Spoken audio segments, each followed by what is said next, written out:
We don't need to introduce this man to anyone, really. Rob Skiba is here. Testing the Globe is his website, and he's got a show on TFR, and he does videos on his channel. And you recently did a debate with Zach Bauer, a flat Earth debate. That is on your channel.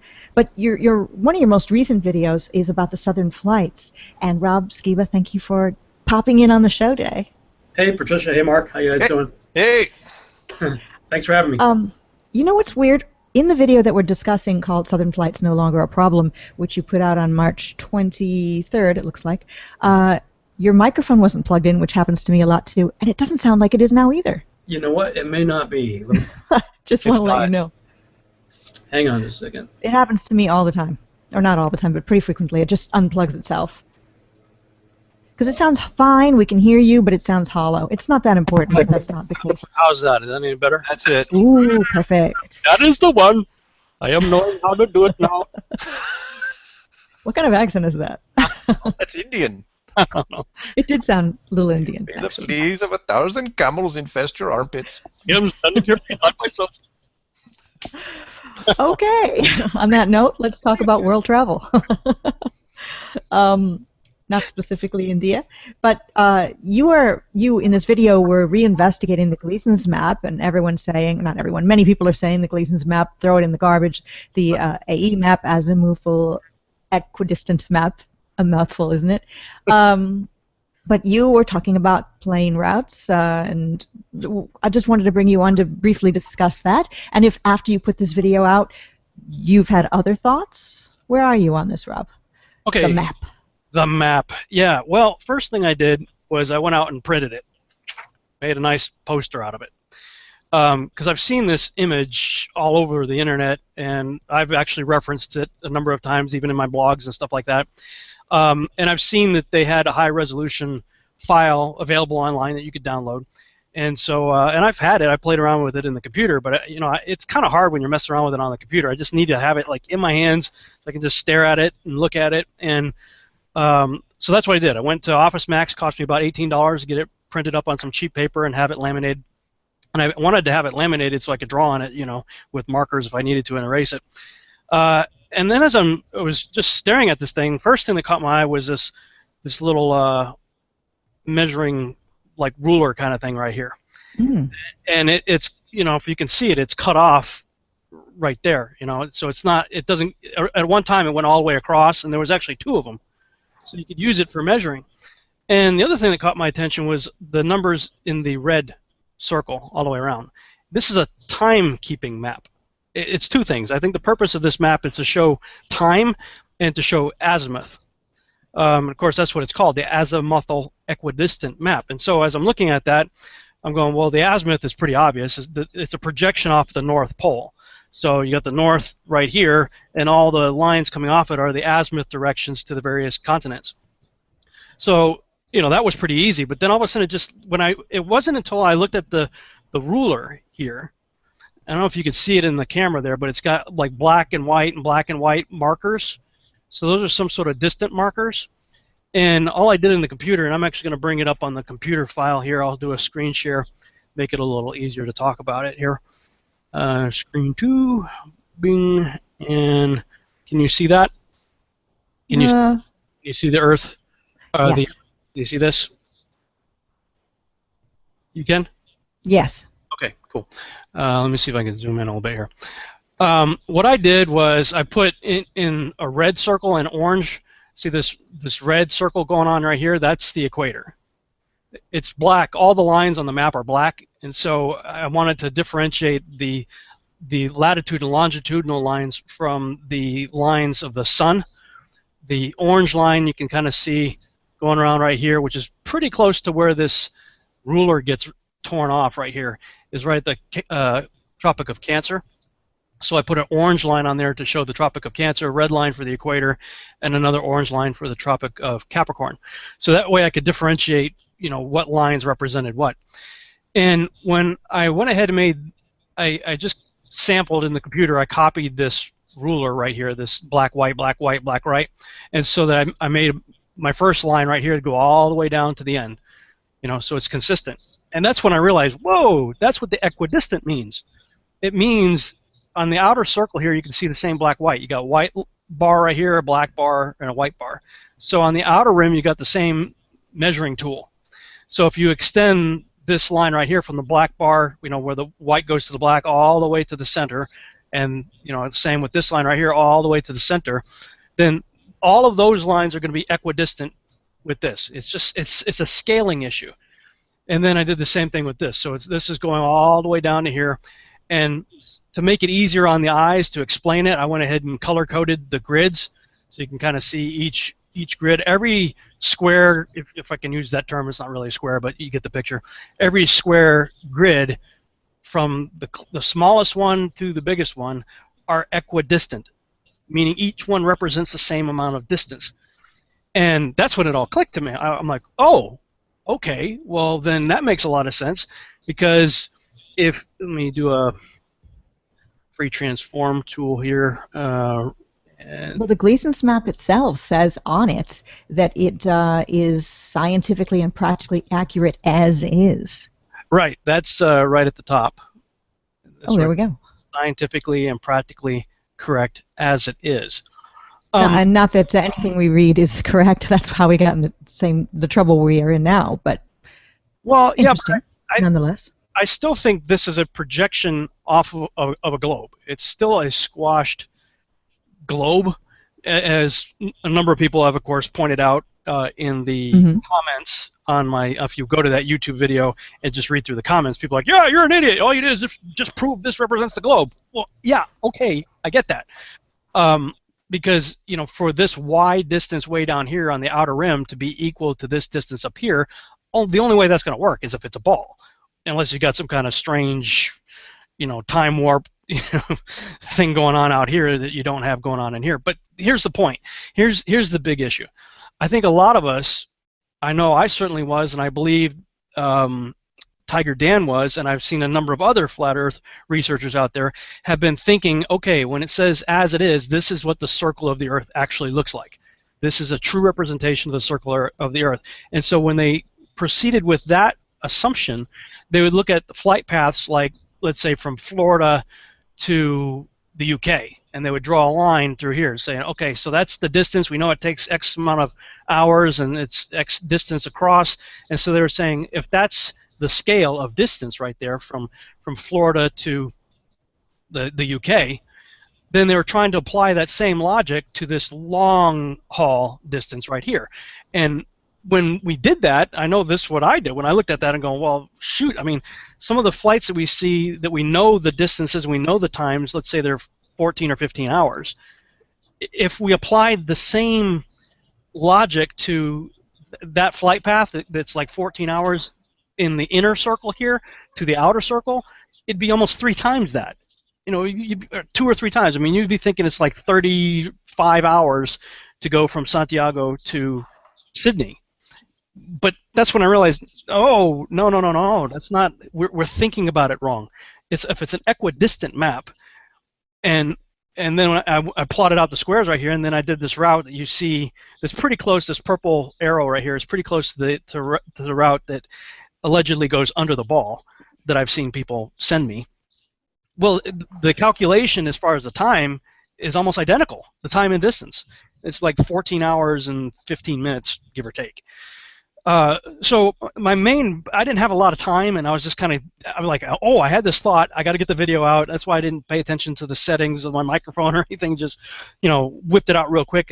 My hope was that it would clear some issues up for some of the people who are stuck on this map and trying to figure out flight times based on this map. And it would just give us all kind of a chance to reset, kind of take a step back and reevaluate some of the things that we had thought prior.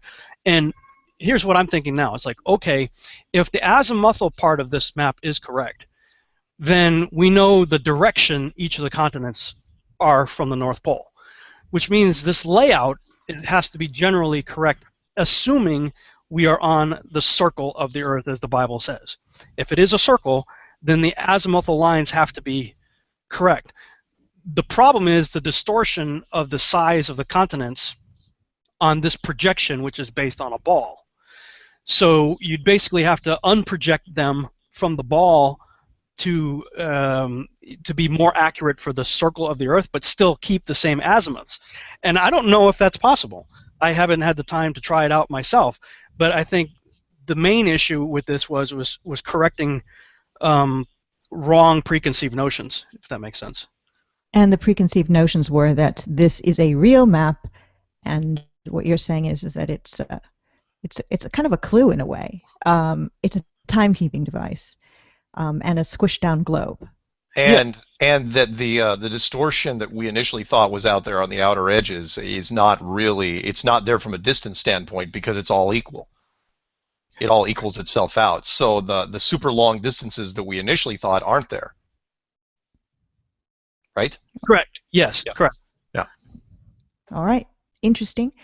I wanted to talk to you about it because there's a lot of people talking about maps and people coming up with a lot of different ways to solve the problem. Rob, do you think we're ever going to come up with a true map that works completely of Earth? If we are, it's going to take a little while, probably, because we've had at least 500 years of indoctrination on the ball, and all the maps that we've seen, including this one, are projections from the ball. So, you know, with that in mind, I mean, if we are to proceed in trying to prove that there is a circle of the Earth and that it is a plane, then there's a lot of things we're going to have to toss out, and there's a lot of new stuff that we're going to have to figure out. You know, my hope in creating this was that, you know, this would become a tool. Maybe I should just produce or publish the PSD file, the Photoshop file here, because I have it all in layers. That's a good idea. You see how I'm able to move? Oh yeah. So, you know, people can play around with it, and, you know, I created a bunch of layers and stuff that you can turn on or turn off, and manipulate like that. See, I can turn all that off if I want to. Here's the basic map. Then I can show the sun paths, and, you know. That's great. With that. So, you know, maybe I'll just make this available on my website, put the link to the PSD file, and then people can take it from there. It's so frustrating because I don't have time, man. I'm like, You're doing all sorts of live engagements. I've seen those on your channel. Yeah, it's crazy. I've been doing a lot of traveling. Let me see if I can get undo Have this. you seen the curve from an airplane window yet? Just wondering. No, I have never seen the curve. Although, I shot so much footage. I went to see my family in Florida 2 weeks ago, and spent the week out there, and had several opportunities to go to the beach. And of course, on the flight out there, you know, I'm sitting there, and actually it was the flight back. On the flight out, I had aisle seats, so I couldn't see much. But on the return, I hate aisle seats now. yeah, now I do. Usually that's my preference. Now I'm like, I want to sit in the window so I can look at stuff, you know. So on the flight back, I had a window seat on the left side of the plane, and just after the wing. So, and you know, the wing swoops backwards, so really the tip of the wing was almost right out my window as I was looking out, you know. And then I looked back at the window behind me, and something jumped out at me. There's actually 3 windows there. There's the inner window right next to you in the crew compartment. Then there's another window, and then, you know, about 1/4 of an inch beyond that is the outside window. So there's actually. I always noticed 2. I didn't know there were 3. At least I was on a Spirit airline flight. I don't recall the nomenclature of the aircraft specifically that I was on, but on that particular aircraft, there was actually 3 panes of plastic for the window. And when I was looking back, you know, at an angle through the window behind me, while we were still on the flight line, the flight line had all these, you know, straight line markers, you know, on the ground. But when I'm looking at the window, the edges of the window were curving those straight lines that, you know, there are straight lines down. You know, it's actually curving them down. So I'm looking at the straight lines on the ground going, huh, well, right there it's showing me this window is distorting. I mean, those are straight lines on the ground, you know, but toward the edges of the window frame, they're bending down. So that was the first thing I noticed. And the second thing I noticed is as the plane was taking off, and I just kept, you know, the plane shaking and everything, so you're trying to hold my iPhone as best as I could at takeoff. But that horizon never changed. I mean, it just right up with us the whole time, 37,000 feet. There it was, right out the window. You know, it was a very hazy flight over the Gulf of Mexico all the way back to Dallas. So, you know, my window was all water. You know, pretty much the entire flight. But you didn't have to look out too far, and it all just kind of blends into blurry white and, you know, blue shades. So you couldn't see a hard horizon out there. But I have seen hard horizons out there at that height before, and it's flat. It's totally flat. And while I was at the beach, several times I had some opportunity to finally play with my Coolpix 900, the Coolpix P900. That camera is awesome. So I'm out there with this camera on the beach, and I think it was the second to the last night we were there. We went out to eat at this restaurant that was like right on the water, and there was a stone wall that prevented the water from going over, you know, at high tide or whatever. But for the most part, you're pretty much right there at sea level when you're standing there.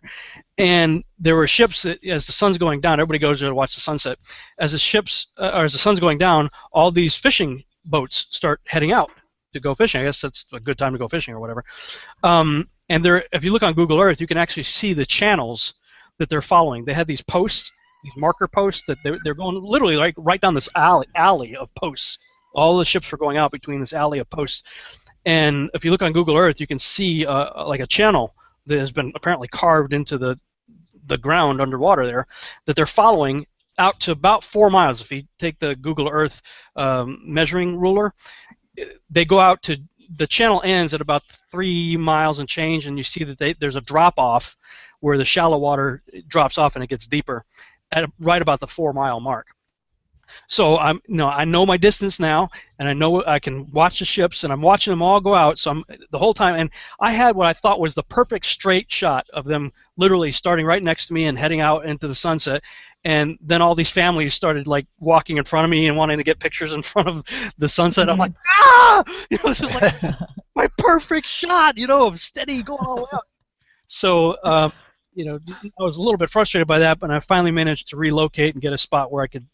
But by then the ships were already out beyond the 3 mile mark. Of course. So I didn't get that consistent straight shot that I really wanted. But what I did see, and I've noticed this on reservoirs too, is that, and I know a lot of people out there have done videos on perspective lines and how the ground rises to your eye and the sky drops, you know, to converge. That convergence point appears to happen at about the 3 mile mark, yep, or thereabouts. Because that's when you see this hard line. You see all the waves and all the detail in the water, and then there's this hard line. And you can see the waves, but it's a hard line right there. And when the ships got to that line, they didn't start disappearing hull first or at all. They just started flying off into space. That's what it looks like. Yeah. They went right past that hard line. I'm going this way. So going right past the hard line, and then it literally looks like, because it's a hard line, and then beyond that, it's just kind of like the same color as the sky. Yeah. Which at that time was the color, you know, orangish sunset. They start floating up into the sky, but you can tell they're still on water because you can see the reflection of the ship on the water. And I can see them go all the way out until they eventually, it gets really distorted at this point. You do run into mirage issues, and but I mean, you can watch them flying off into the sky, reflecting on the water until they eventually morph into this blob that you can't really make any details out in it. But that's easily out to 4 miles, if not a little bit past that. Never did I see anything disappear to the camera's eye. To my eye, regular eye, sure, you can imagine the illusion of the hull disappearing first, but not through the camera. Okay. No. Well, thank you for coming on and talking to us about that, Rob. You're going to put a link to what you've just shown us on testingtheglobe.com sometime soon? Yeah, I'll make a note about it. I'll post it on Facebook or whatever. And sorry to force you now. Adding more work to your list. That's a great idea, though, putting the PDF file out there so people can mess with it. That's awesome. Yeah, I'll do that. One more thing, if we got a minute, do we have a chance to? Oh, sure. Man, this rabbit hole just gets deeper and deeper. Okay, let me get the screen share going again. The sun is the other big issue for me. You know, I've maintained that I'm a 8 out of 10 on the scale of 1 to 10. You know, 8 10 being a hardcore flat earther and 1 being a hardcore global person. I've been an 8, and the two big things that have been holding me back are the flight paths issue, the time and distance, which, I don't know what I solved exactly with this map, but it's got me thinking a little bit more that there may be a real solution to it. And the other one is the 24-hour sun that allegedly is seen, it was in December, I think, in Antarctica. Well, let me pop up Google Earth here and do a screen share. Okay, can you see this? Can you see Google Earth on the screen? Mm-hmm. Okay, this is Tierra del Fuego, the southern tip of South America. Okay. And so this guy contacts me, says that he lived somewhere in here for a number of months at the southern tip of South America, right? So, and this little southern tip comes out right here and is kind of mirrors this tip right here of Antarctica. Now, everybody who's saying they're seeing the 24-hour sun in Antarctica are doing so from the, I believe it's right here, the Ross Ice Shelf. Is this the Ross Ice Shelf?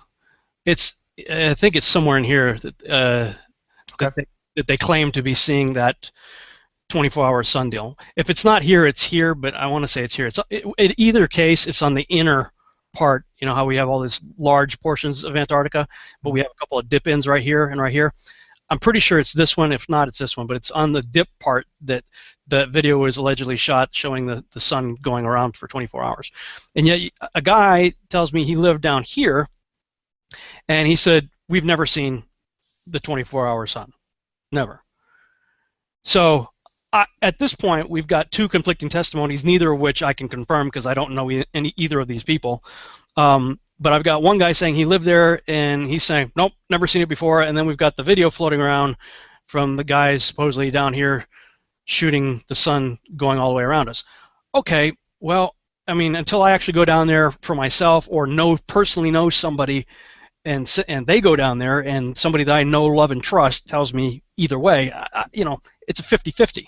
But here's what caught my attention. NASA actually has some patents out there for artificial suns and simulated space environments. Here's the first one. Means for simulating certain environmental conditions of outer space. And this was filing date 1960. Okay, so when you start looking through this, they've got all these plans to simulate chambers and, I guess presumably zero G and whatnot, trying to simulate space for these astronauts to be, practicing or hoaxing. Either way would theoretically work. Here's another patent right here, space chambers. This was also filed in October 1960, another kind of variant on that, I suppose. Another space simulator here in 1961. So they were real big on trying to fake space early on in the 1960s. That's number one. Then you start looking for levitation and various patents for levitation. And I believe Tiger Dan actually did one a while back showing levitation and how they could just be in a chamber. We keep talking about the International Space Station, what's going on there. And obviously some of that stuff could be done in the zero-G planes. Sure. Of course. But there's plenty of other things that are much longer shots that have been taking place that really don't work for the zero-G plane argument. However, if they've had 50 years to be playing around with this, if they've these patents were filed in the 60s, for crying out loud, they at least figured it out in terms of writing it down mathematically and figuring out the physics of it. Oh, yeah. So, the idea that all the stuff we've been seeing could be taking place in one of these patented space chambers is more than plausible. In fact, quite likely that could happen. Yeah, if you have an unlimited budget and some of the best minds out there, what can't you do? Exactly. Well, what was it? The Apollo program, I think, had something like a 16 or 26, I forget the number, billion-dollar budget back in the 1960s. Yeah. I mean, well, people always say that it's such a small percentage of the yearly budget goes to NASA, but they're not looking at the big picture. Yeah. Well, it may be a tiny portion of the trillions, but still, when we're talking tens of billions, I mean, watch the movie Gravity. Look at what they were able to achieve to what was a $150 million budget, something like that. I mean, and I saw that in 3D IMAX. I felt like I was with Sandra Bullock out there floating around, you know. Oh yeah, it was gorgeous. It was gorgeous. It was definitely state of the art. But was it? You know, is there stuff even better than that out there? Exactly. Yeah. So that's the first thing we should, you know, certainly be looking into more. And you know, I'm putting out. I'm sure other people have maybe come up with this before, but for those of you who have never heard it before, I'll send you guys the links too, so you guys can play around with it as well. You know, look through it and stuff. But here's something that just recently fell on my plate. I've got people, you know, I'm sure you guys do too, calling me all the time or sending me emails or whatever, saying, "Hey, have you heard about this? Or have you checked this out?" Well, somebody put out a video today. Yeah, March 28th. Artificial fake sun patented by NASA. This is patent number 3239660, and it belongs to NASA. And it's right here. I'll leave a link to this PDF file. It's a star. NASA owned patent for a star. This is in 1971, and it goes back even further than that. In accordance with the procedures contained in the Code GP to Code USI memorandum on this subject dated June 8, 1970, the attached NASA-owned U.S. patent is being forwarded for abstracting an announcement in NASA Star. Corporate source, Bausch & Lomb.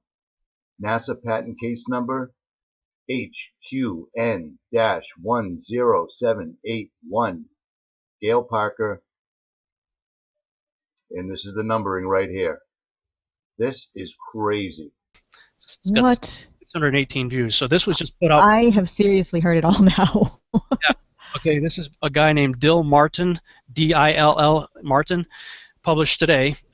Artificial fake sun patented by NASA. It's got a whole bunch of stuff here, you know, in the descriptions. And of course, when I did that, I saw some other ones in the suggested video column here that I clicked on. This one here, we may have an artificial sun in our sky patent since 1961, and this person put the links to the various patents for a fake sun that go back to the 1950s and 60s. So, with that in mind, People have said, I've heard them say that the sun looks different than when they were a child. well, yeah, or that we've seen so-called sun dogs or two suns. You know, all these people saying there's two suns in the sky. You know, we got the Luke Skywalker looking out, you know, on Tatooine. Yep. Nice reference. Yeah, so you know, you've got those reports, but then we also have two conflicting reports in the southern so-called hemisphere. We got one person who, as far as I could tell, has no dog in this hunt, is just giving me information, said, hey, I lived here and we never saw any 24-hour sun, you know. So, and then we have this other report saying, yeah, there is a 24-hour sun. In fact, we recorded it in time-lapse. Here it is. What if, I mean, we got a patent, 1963, solar simulator, 1963. It's showing how you can fake the sun. Another illumination system including a virtual light source, 1961. You know, they got descriptions here. So, what if? Now, again, I'm proceeding with the premise that we could very well be on a circular, still flat Earth set on pillars, you know, under a dome, as the Bible says, which is my worldview that I'm trying to vet and seek out, you know, proof for. Then we have a plausible explanation for how that sun could be faked in Antarctica. Yep, I'm totally with you on this one. Yeah, you would be, Mark, because in some ways it fits the model that you speak of. Well, yeah, and it would solve some of the problems. Some of the problems that David's been dealing with. Yeah, I mean everything's created. I don't mean it that way, but you know the model that you were talking about. Yeah, that's great stuff. Fascinating stuff. I'm going to look into that guy's channel. Wait a minute, I need to write it down. Do you have the channel name again? I'll just send you the links for everything. Right, good. Then I'll put the link to it as well as your channel link so people can look at the map that you're going to post eventually. That's great. So we can look at that. Yeah. Wow, that's mind-blowing. Oh, I'll tell you what, you know, I could spend easily a week unpacking all of this stuff, and I want to so bad. I wish I had the time to do it. But, you know, thank you guys for, you know, for having me come on right here, and hopefully somebody will watch this video that does have the time, and they can produce some really cool stuff, you know, that we can all dig into. Right on. All right. Thank you, Rob. All right, guys. Thanks, Talk to you Rob. later. Thank you. That was nice of Rob to pop in and talk with us. An artificial sun, Mark. Wow. Wow. Imagine, Really good. if you will. Russian engineers are hoping to launch a satellite that will become the brightest object in our skies, apart from the sun, thanks to a giant reflective sheet of material. The launch is scheduled for the summer, and is expected to be taken up in a Soyuz 2 rocket, with help from Roscosmos, the Russian space agency. The team is planning to place the spacecraft in a sun-synchronous orbit 370 miles above the ground. This means it will always be in the path of sunlight, so will always be shining at different locations on Earth as it rotates. The satellite itself won't serve a particular purpose, other than to prove what can be possible in the field. You can see here pretty clearly that that is not round. That is some sort of a hexagon or a cube. Look at that. Look at the local lighting on the clouds. If that sun's 93 million miles away and the size that they claim it is, it wouldn't be lighting up just this small area of the clouds. This stuff is showing up absolutely everywhere.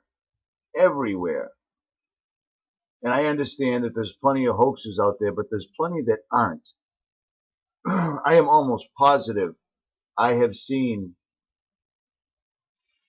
this exact setup in the sky where I was watching the sun, and it also appeared that below and away from it, just like in this video right here, there was an additional sun. That sphere right there is not causing that light down there, and that is not a reflection. There it is. That's it. There's zillions of pictures and video of two suns or whatever they are in the sky.